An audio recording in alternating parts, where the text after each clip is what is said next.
Hey, this is Mark with the Practical Still. We're going back to the bottle with the George Dickel 8-year-old bourbon. That's right, bourbon, not Tennessee whiskey.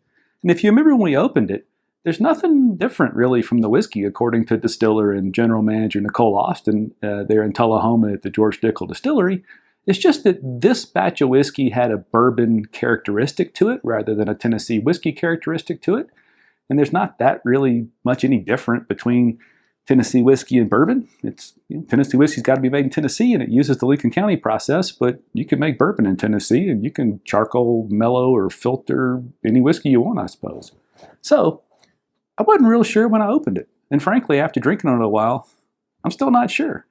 At 90 proof, I usually think Tennessee whiskey needs just a little more proof because that Lincoln County process where they charcoal filter it before it goes in the barrel, I think it strips out a little of the chemicals, the esters and such that give it that mouthfeel, and I think it takes a little proof to get it back. This one's pretty good at 90 from that standpoint. It's got a decent mouthfeel. I like the flavor. It's just not familiar. I don't know what it is, but I certainly like the George Dickel I'm used to better than this.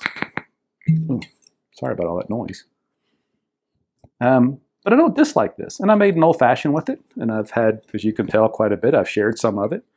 But I think if this was on the shelf at its MSRP at around 30, and I paid a little bit more than that, and the George Dickel Bottled in Bond was on the shelf at its MSRP around 40, which you don't see it that often there, I'd pay the extra money for the extra years and that George Dickel signature flavor that I know turns some people off, but I happen to love. I know Dan loves it.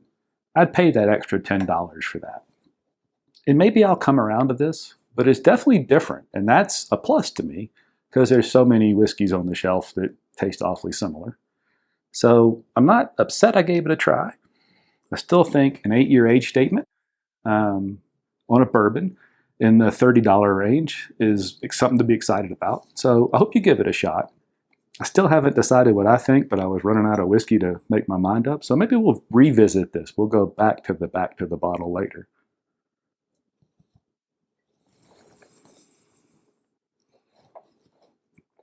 Yeah, it's good. It's just not that exciting. I'll keep trying it. I certainly don't regret having this bottle. I'm sure I'll have more of them. And maybe it is just still that thing about the proof. At 90, it's just a little thin, and it just needs a few more proof points to have enough bite in the mouth to feel satisfying. But the flavors are good, even if I can't quite make my mind up. Maybe you could help me. Get a bottle, take a sip, or run by here and I'll give you a sip. And let me know what you think. I'd love to know. Cheers.